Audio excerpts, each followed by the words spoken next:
oils in the fish are really good for your body, and your body absorbs amino acids from it, protein and amino acids, and that's what's really good for helping to build muscle. You also get amino acids from your fruits and your vegetables too.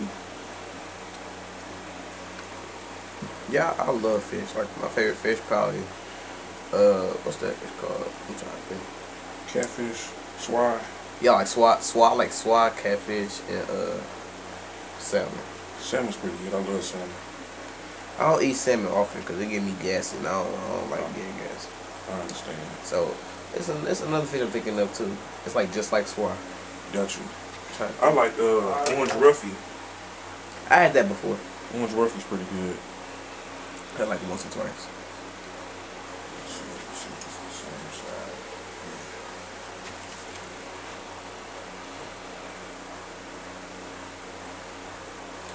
You know, when I became vegetarian, I did not like eating like things that I ate. But after a while, I started like eating. I started liking black bean burgers and stuff. Yeah, it was nice. Black bean burgers fire. I did not like them at first. I used to eat like all meat, pork and beef.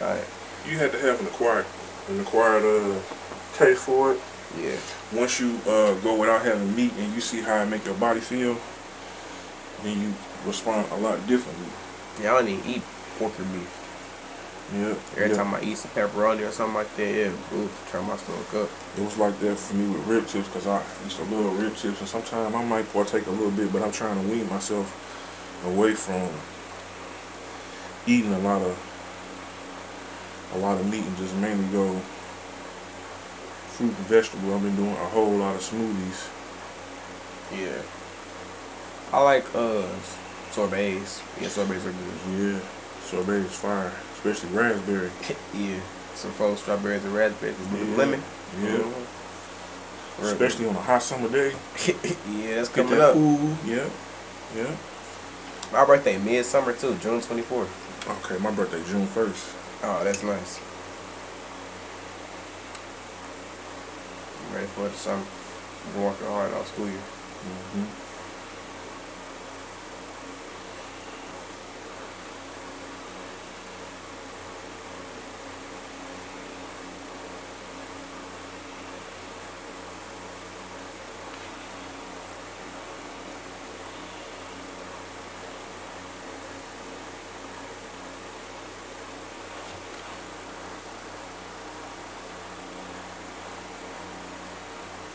Let me know if I'm braiding too tight, okay?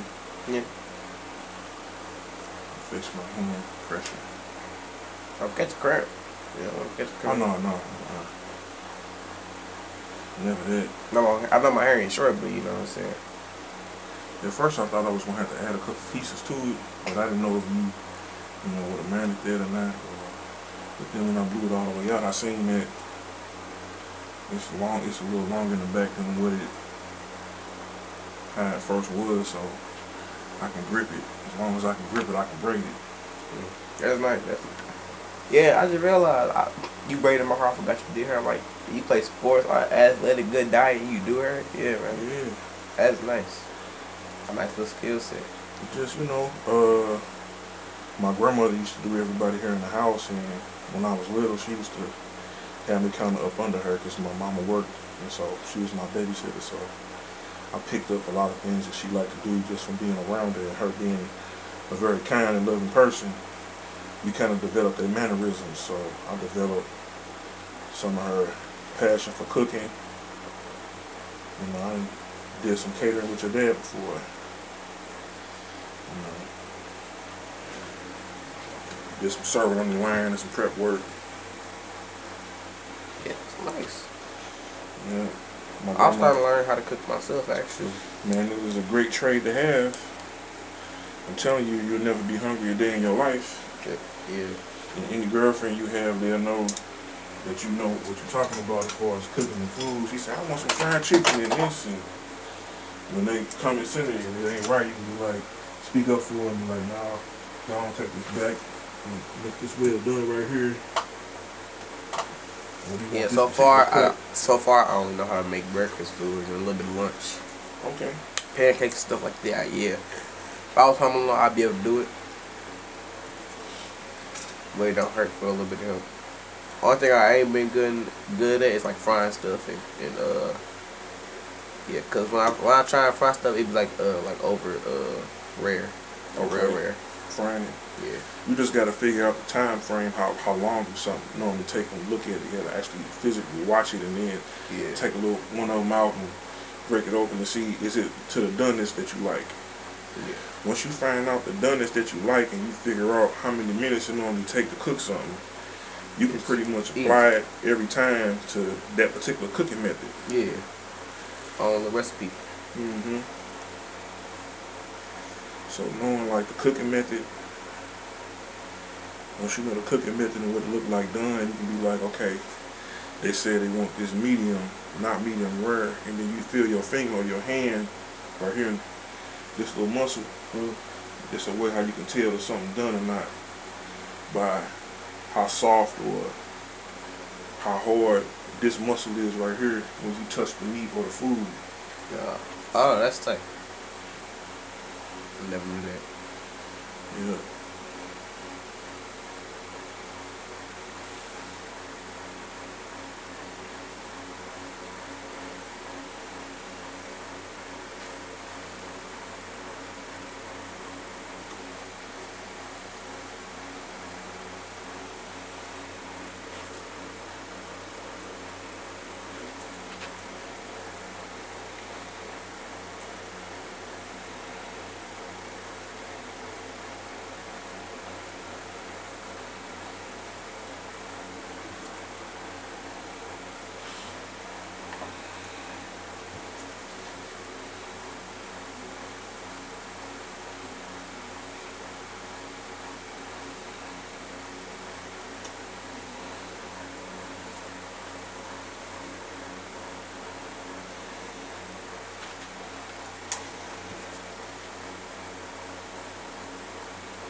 Yeah, I like making pancakes and eggs in the morning.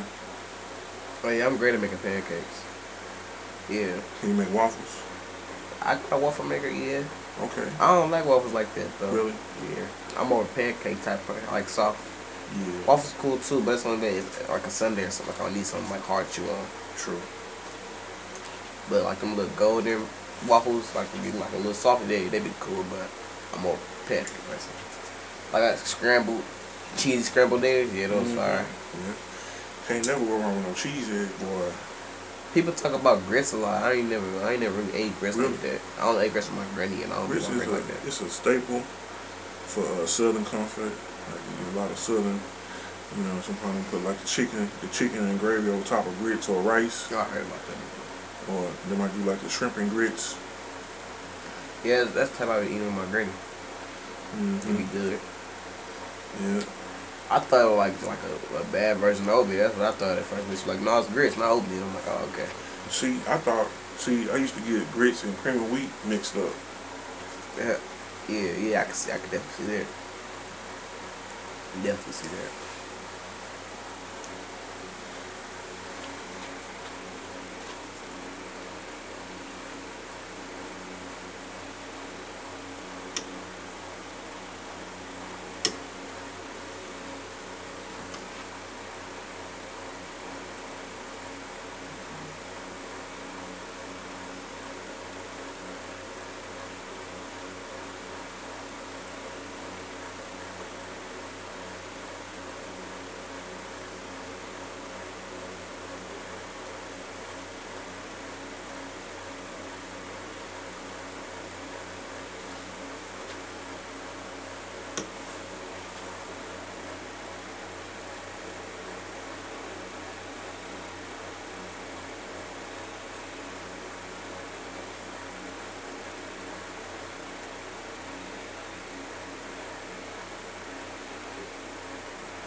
Engine 4 for me. There you go. Right there.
Looking for a bit.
Oh, bad.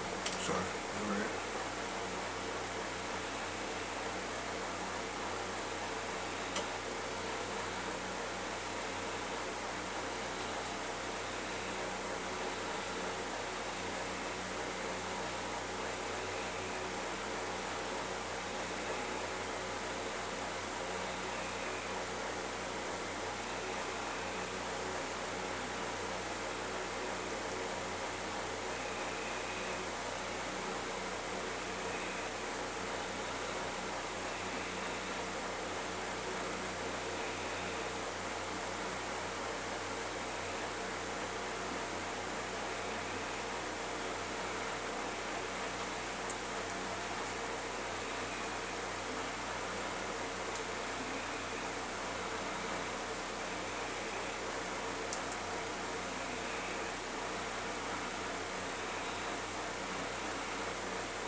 Put your head forward.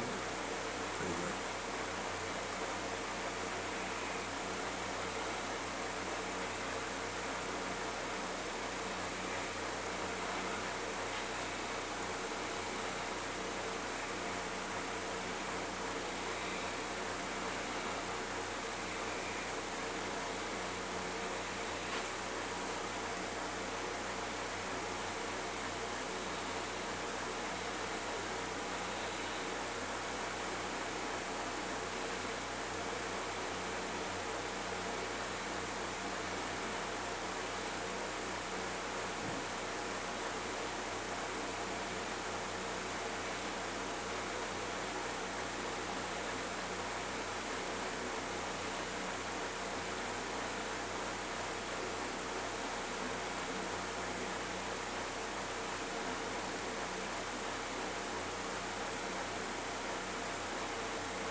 You look good. Appreciate it.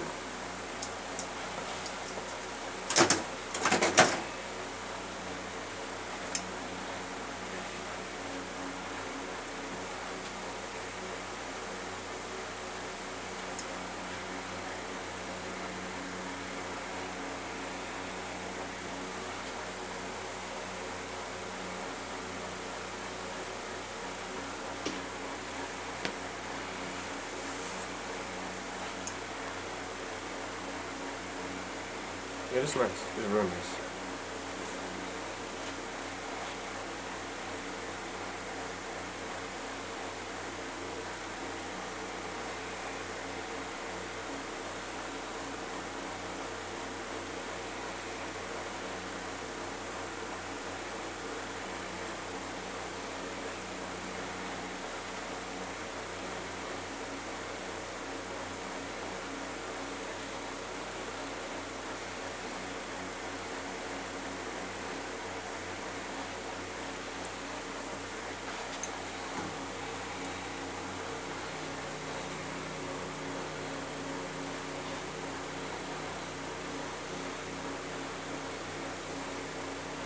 Put your head down for me. There you go.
named Rucker Puff. He used to wear his hair in a mohawk like this, with braids on the side and mohawk like this.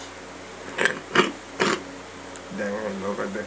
Yeah. I ain't know that was cover. I ain't know the cover right there. But that mohawk, yeah, this kind of look nice. I wouldn't wear it, but it look nice with the braids and the mohawk. That was his corny hairstyle. I believe he was a fan of Mr. T when he was little. Now, Mr. T was one of my favorite characters from the A-Team. It was this show called the A-Team, and they was heroes. They was like ex-military guys that would go around the neighborhood stopping crime. And there was this one character on the show called Mr. T, and he used to talk like, hey man, he had a mohawk and he used to wear a whole bunch of gold chains around his neck. And he was real buff. He was in several different wrestling shows. Yeah, Hulk Hogan. I would just say that sound familiar, but I don't remember nothing from called 18. Yeah, when you look it up, it was a very popular show in the late 70s going into the 80s. I'm talking about like very popular, like who all was in it? Like who was the prime people? B.A. Baraka. Well, as far as like their names, I don't know all their real names. I just know like some of the names that they was called in the show. But Mr. T was one of the most favorable guys in the show. If you Google it or look it up, you'll see pictures of them and the rest of the guys. They had a black van they used to ride in that was souped up.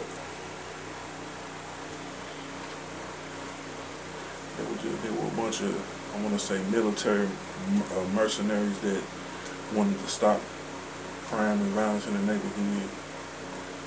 It was always some sort of lesson in the show.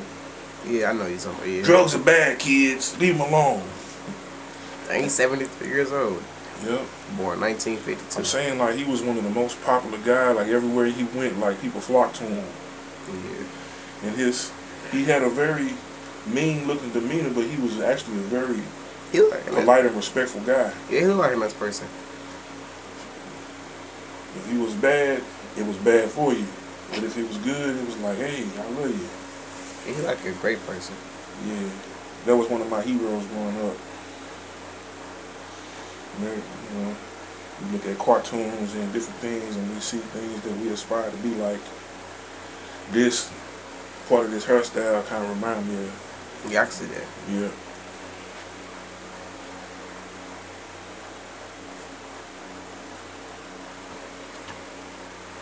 Good old Mr. T.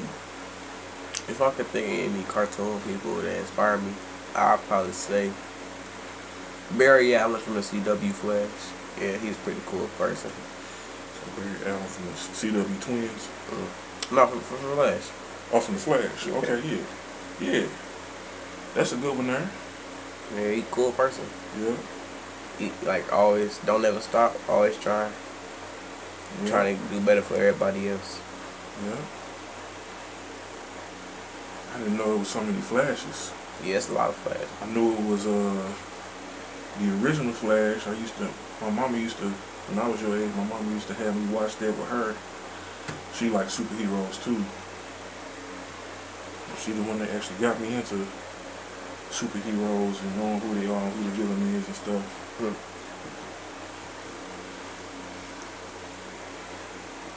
Yeah, I don't really watch TV like that though. If I had to actually think of other people who would be cool people, I'd probably say, trying to think. See, that's what made me get into broadcasting was because I was always watching TV. And I knew so many shows and could do their voices. When I was deciding on my major, somebody heard me do like a voice character and was like, ooh, you'd be good for doing voiceovers and cartoons and you should look into broadcasting. I walked past the radio station and said, man, you got a nice speaking voice, you'd be good on the air. And I tried being on the air, on the radio, and had a good time, but I had this fear of saying the wrong words, so I still did it. I just didn't do it as much as I probably should have, but I got some experience doing it, and I got some experience doing sports announcing for basketball and volleyball and soccer games. That was fun. Yeah, that sounds fun. You give you a little rush when you kind of learning how to do things, and then when you get it, it's like, oh, I got it now. Yeah, that's how it was with me in football. I was like not good at first. Couldn't catch nothing, couldn't run nothing over. But by my third year, this my third year. I started in 6th grade. My third year, going to my 4th year. I ain't got hands, but I'm a good running back. Catch a little swing, run somebody over. Yeah. Yeah. Once I got a Super Bowl ring too. Oh, that's what's up. Yeah, D2. That's what's up. Matthew Dickey. Okay. I played for Matthew Dickey too. I played 12 heavy with Coach Smitty. My brother played for him. I think. I don't know his coach. I gotta think. I know he had a coach with some crazy name. It was Smitty, Pooh, and Armand. They was the Coach coaches. Pooh? Yeah. Coach Pooh coached me. Heavy set, chubby guy with Yeah. chubby cheeks. Yeah, Coach Pooh. He You know D what? line. You know what? That might be his son. Because his son was a quarterback on the team. And so, you got to remember, I'm 43. Yeah, so that's a 30-year difference. So it's probably his son. I think it is. Me. Yeah, I think it And is. so me and his son probably played on the same team. That was my teammate that's coaching you right now. Yeah, I think that's His father probably got to be in his 70s now. Yeah, y'all look around the same. Yeah, y'all can see that. I was saying, I had to think about right away.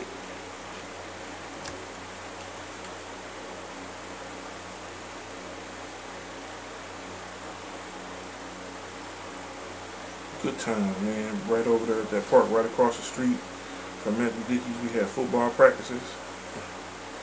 That's Penrose Park. Man, I had a good time with Matthew Dickey.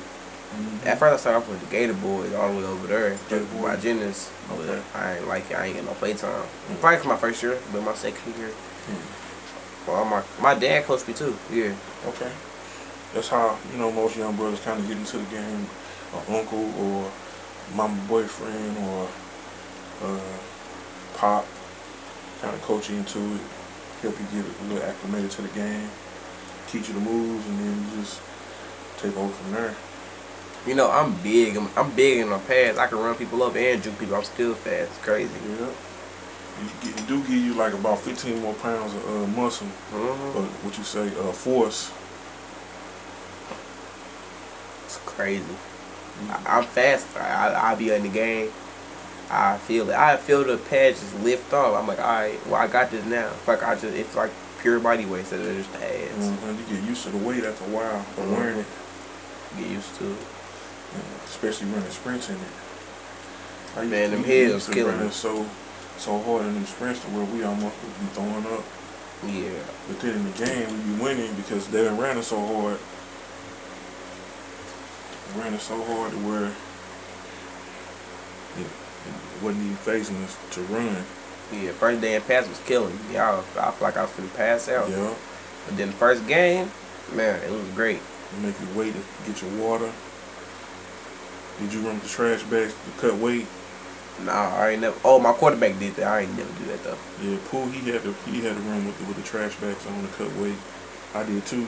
That's probably where my quarterback got it from. Cause he real chubby. So he had to run. He had to play the game. He played the game with the trash bag on. That was crazy. Yeah, I did too a couple times. It all it do is make you sweat and pull the fat and the toxins right out of you. Yeah, that boy. Go to the bathroom. Hey, on the Super Bowl game, he was doing like at least 2 games every. I don't know. 2 games every 4 games. Like every time he'd get tired, they'd take him out. Cause we had 2 quarterbacks. We had like a tall, fast sub quarterback. We got our big, slow, but he could throw deep. He could throw real deep. And he, for some reason, one time he was running out the pocket, and he I don't know how, but someone was running behind him, and he synced it, and he just like. They had dove at him, and he had like move out the way. Early time, he didn't even see him. Yeah, those are reflexes that you get from learning how to think on the fly. Yeah, we call him what's it? I'm trying to think. Mandador. No, like reflex or something like reflex, that. Okay. Yeah, that was you got good reflexes. Spider sense. Yeah. Spider sense. Yeah, it was That's crazy. dope. It was crazy. I was on the bench when that. It was I had subbed out for my best friend. It was crazy. I seen it like, whoa, it was crazy. I was befuddled. Yeah, my mama had a boyfriend that was a martial arts instructor. That's crazy. He was like my stepdad. He used to take me running at the airport. He used to run with weights. I never ran with weights before. He used to put 2 weights in his hand and just take off running and be jogging with the weights in his hand. And he was all cut up, muscular, with some little bitty shorts on and a tank top, just running, having a good time, getting his body in shape with the headphones on, just listening to music. I wouldn't be able to do it with music. I didn't think that I could do it at first, but I was your age, and he was like, "Come on, we finna go running." I couldn't hang with him at first, and I'm like, "I'm gonna quit." No, come on, keep going, don't quit. What I learned from him is not to give up. Right. And we done ran like 5 miles. I wasn't even used to running that long, and I can't keep up, and I'm tired. He like, "I don't want to quit. I want to go back home." No, come on, keep going. And then when I didn't give up, I felt this rushing energy start from here in my heart and go up, and I felt a tingly feeling on top of my head. And ever since then, when I didn't give up, I started feeling like my body would give more energy when I was tired, and I would just dig in and give more energy, and I would be energized. Yeah, I run with ankle weights and wrist weights in the weight vest. It was crazy. I run heels with them too. It was crazy. I wasn't able to run flat. I felt like it was weighing me down while I run them heels with it. Usually it'd be the other way around. Like you can run flat, but you can't run up the hills with the weights. I run up the hills easy, come down slow. I don't know, but when I take the weights off, flying. It's a ball game when you running with weights. You like Goku in a hyperbolic chamber. Are you watching anime? Yeah. I think all the brothers my age, if they like comic books, they definitely hip to Dragon Ball Z. Yeah, I watch anime myself. A little bit Naruto, Bleach, One Piece, and Dragon Ball. Yeah. But I don't watch as much as my friends watch. All my friends watch all anime. I don't like exploring anime. You gotta have a little mix of this, a little mix of that. Sometimes I just watch it so I can stay current on different things that's going on and just take a peek at it. Yeah, watch something else. But Dragon Ball, that was like my all-time favorite. Yeah, I love Dragon Ball. That's my favorite out of all. It's supposed to have been coming out with a movie. Yeah, I seen that. It came out already? No, I'm saying I seen like the teaser. It was crazy. The live action movie that's not the cartoon or the 3D generation. I played the video game. The video game was cool. You talking Sparking Zero? Yeah, I was gonna get it. It's real interesting. It's like all over the place. Different timelines and stuff is crazy. Yeah, because they can do a lot of transporting, so I can see how they got the different timelines and different characters that react to that timeline. Yeah. The Cell series kind of ticked me off when they came out, but then when he kind of migrated into Majin Buu, I was like, wait a minute, and then Cell and Majin Buu end up being separate. Yeah, I'm like, how y'all gonna mix it and then separate at the same time? It's different. It's crazy. I thought that was kind of dope though, and then Majin Buu ended up being good. Well, Baby Buu ended up being good after a while. Yeah, I like that. I like that a lot. I like when they turn villains good. Yeah, it's like, I'm glad everybody got a little bit good in it. Yeah, it really show you the balance between the martial art, the yin and the yang symbol. I think in a lot of shows they try to give those teachings. In good, there's always a little bit of evil, and in evil, there's always a little bit of good. That's what keep the balance in the world. Like 50-50. But they say demon hand, Buddha heart. The demon hand is the martial art where you fight to defend and protect. And the Buddha heart is where you are humble and kind and polite, where you are very respectful towards others and are humble and mean people well and work to help society. Right. So as a monk, you balance all kind of both of them. I feel like it'll be hard to balance because one like That's yeah. why they do like different conditioning drills in the martial art to get your hand properly trained. You train on different throws. It really disciplines your mind. When you study self defense, it really disciplines your mind and your body. And the Buddha heart is where you feel the connection with humanity because they have you meditate a lot. So you feel the connection with yourself. You become more self-aware, and then you also feel self-aware with your surroundings and nature. So they have you be like in nature, like taking care of plants and this bird didn't hurt his wing. Let's go nurse the bird back to health and send it back on his way instead of eat it. Yeah. Let's not eat meat for this particular time. Let's go give clothes to the less fortunate. And that's how they help you develop your Buddha heart, where you have a heart and compassion for other people. So you know the right situation to protect and the right situation to love. Yeah. That's real time. I never knew that. In Naruto, they talked about it, but they didn't use, Buddha, demon hand and Buddha heart. They used a different terminology when they was describing it. And the Hokage, the Hokages he was learning from knew the power that he had on the inside of him, but they treated him like he didn't have that power, only to humble him. Exactly. Because when he was a baby, it was put in him. Right. And he didn't know it, so some people was afraid of him because of what it could do. And see that's like a parable about you and your full potential. Your full potential be resting on the inside of you, and there be different people that you come in contact with that help you push it out, to help you cultivate it. And then when you know who you are, you know what you can do with what you got. Exactly.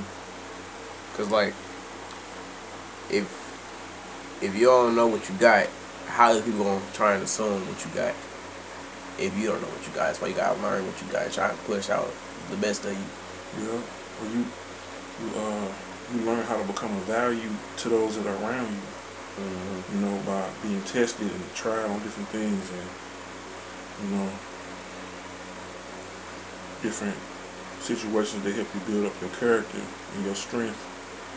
With even though I'm afraid, I'm still gonna stand up and be courageous, even though I'm scared.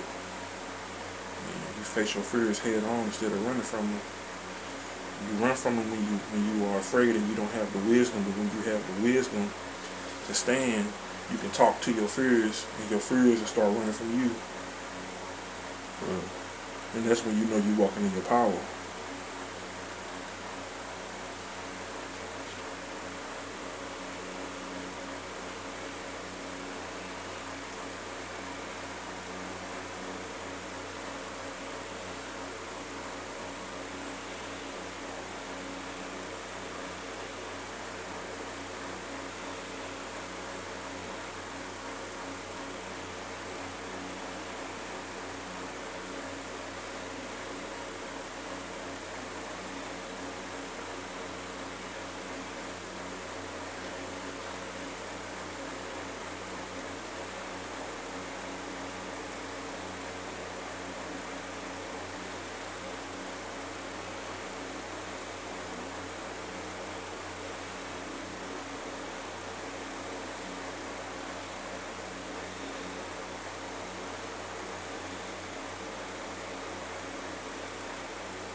How your legs feel? You need to stretch or anything?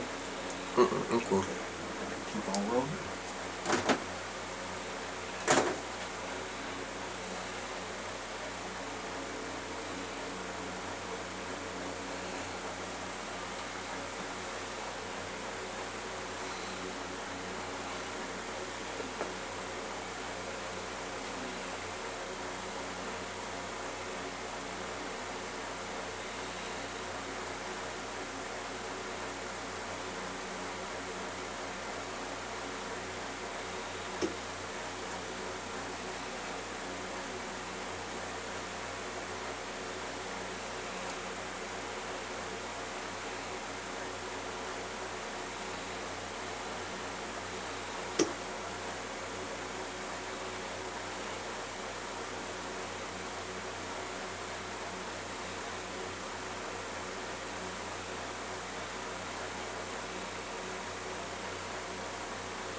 Chill, that slipped out my hand.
Sorry.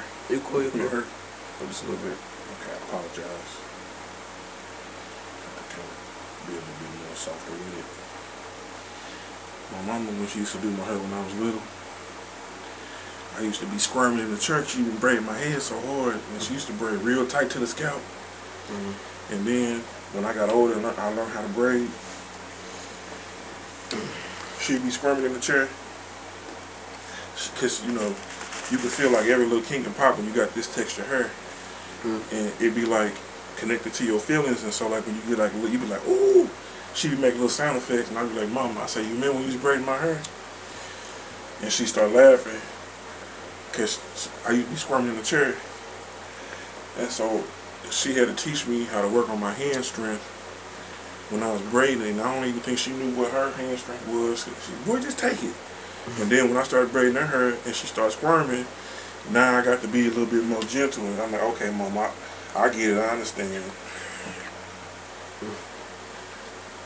I was thinking about learning how to braid hair or do anything with her. Yeah, I mean, it's a good trade to have. You know, it come with its stereotypes and different things like that. Any flaws? I don't see any flaws. It just people have their assumptions, you know, that they think about you before they even get a chance to know you, just off of the strength of you doing a particular trade. You know what I'm saying? You got a lot of people that's open-minded, but some people be closed-minded and only used to seeing one way of things being done. And so when they see you, there's a guy that's different, that's doing something that mostly women do, they be looking at you like, and saying a bunch of different things, you know? I had to, you know, kind of have thick skin and disregard what some people were saying and be like, man, I'm not even like that. You know what I'm saying? Yeah. Like, that's my girlfriend right there. All my girlfriends, I used to help them with their hair.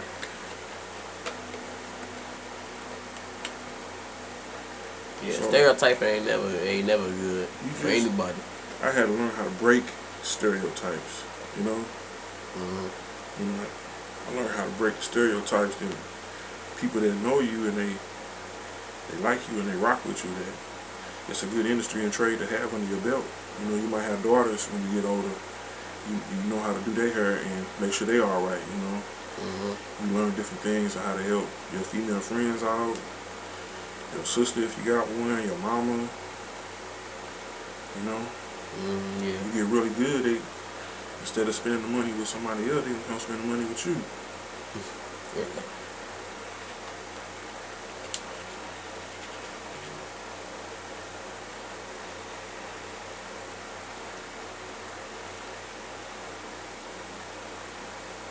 Yeah, man, I started braiding like this when I was 9. 9? Yeah. Dang. You know, my grandma was my babysitter, so I'm watching her cook and watching her do roller sets on herself, and I'm, Grandma, why you putting them things in your head? I'm trying to get ready for tonight. You know, tonight your cousin graduation. You want some help, Grandma? Okay, yeah, you can help me. You just take this thing right here like this and roll it up like and put it right here. Okay. That's where you started? Yeah. Nice little song. You know, any career path that you do, you just start from just want to be helpful to somebody else in humanity, and you get good at it, it becomes a career from something that you like to do all the time.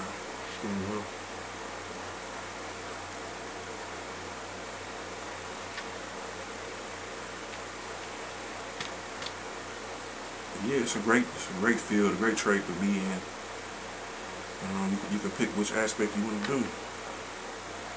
It's a $1 billion industry.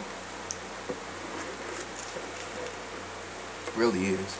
Yeah, especially with manufactured hair. A lot of women buy manufactured hair all the time. If you own a beauty supply, let's say you was an athlete and you own your own beauty supply, and you put all the stuff that women like in there, and then you have stuff for the brothers too, and they come to your store and buy from you. It's great that you do hair and line up. Yep.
off on it.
Did it hurt? Did that hurt? Okay.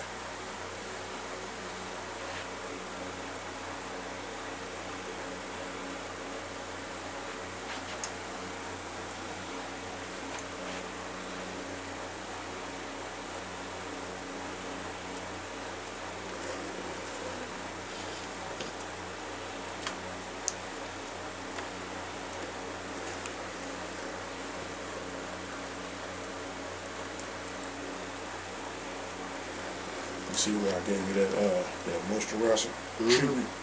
Put that moisture in there before I blew it out.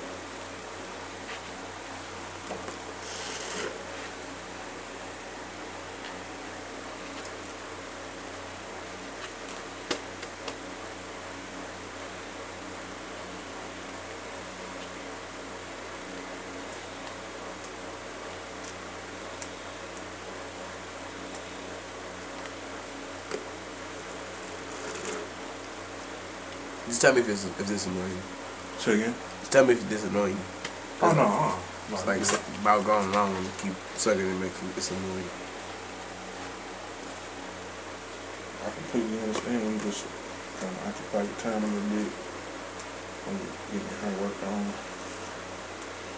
I'm gonna keep me a little video game here, a little handheld, little game just here again.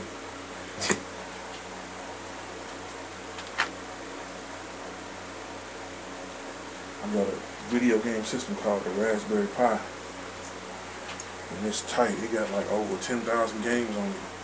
For real? It's a little small computer about this big, and you can hook it up to